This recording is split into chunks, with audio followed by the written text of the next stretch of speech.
Why is the NFL so popular? It's a fair question, as the majority of my current audience adores college football, but is not too fond of the sport at the professional level. For them, college football, albeit running away from this tradition in the form of NIL, is more pure from a player's perspective. They play it because they love it, not because it brings them money, fame, or power that inevitably gets to their head and annoys us who have much less. We like football for football's sake. It's an escape, one the majority of us men and a small percentage of women desperately need. If I'm a man watching football in the 90s, I think I'd much prefer John Madden explaining a turducken than hearing my wife tell me I forgot to load the dishwasher. And then boom! In an article written on Insider.com, it was explained thoroughly, and I quote, "An NFL executive on the media side told me that they used to go in every March and one of the meetings is in the media side.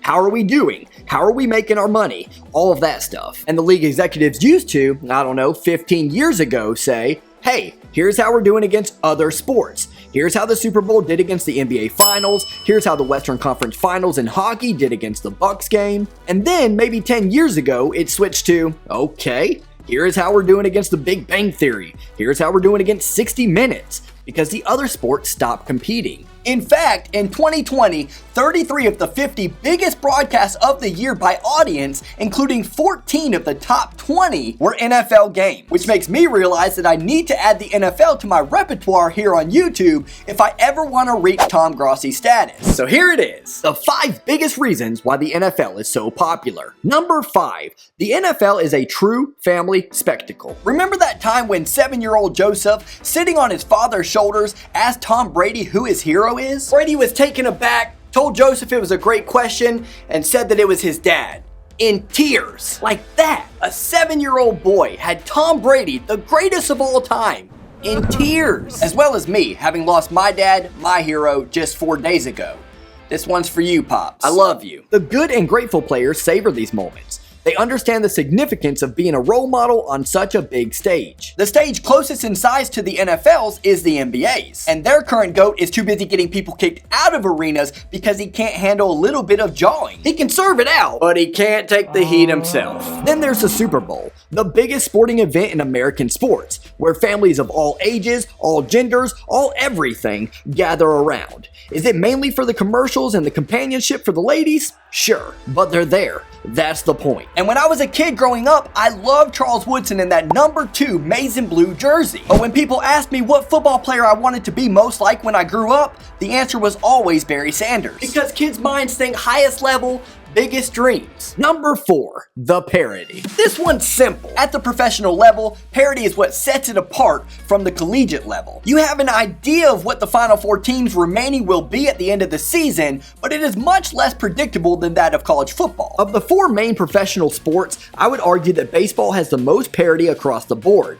Then the NFL and NHL is tied at second. And lastly, the NBA, because, these guys can't stick to their teams and win championships the hard way like legends past did. So they build super teams and forget about the fans. There aren't many sports where a 3-13-1 team like the Detroit Lions can have one of its wins against an 11-6 Arizona Cardinals playoff team, a tie against a 9-7-1 Pittsburgh Steelers playoff team, and another win against a 13-4 Super Bowl favorite Green Bay Packers team. Parody is excellent in the NFL. I just wish my Lions would prove that point a little better. Number 3, a playoff format that has meaning. Let's start with the NBA. Correct me if I'm wrong because I don't watch it as much as a lot of other people do, but everything I've researched suggests that, again, there will be 20 teams total out of the 30 teams in the NBA. 2/3 of the league will make the playoffs, 10 from each conference, be it playing games or otherwise. So glad to watch an 82-game season in which 2/3 of the league will get a participation trophy. The NHL also plays 82 games. 16 of their 32 teams make the playoffs. Not as bad, but sure makes for a drawn-out season. The MLB, in my opinion, has the absolute worst format.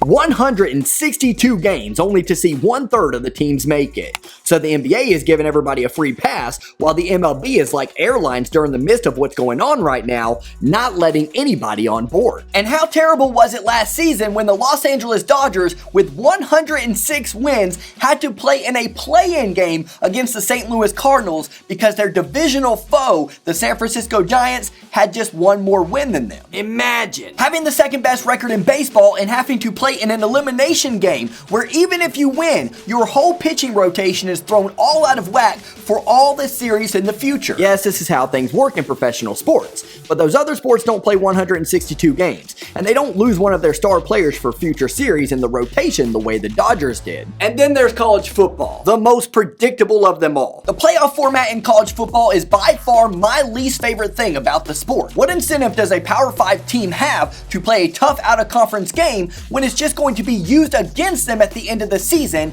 come judgment time? Number 2, the timing of Sunday.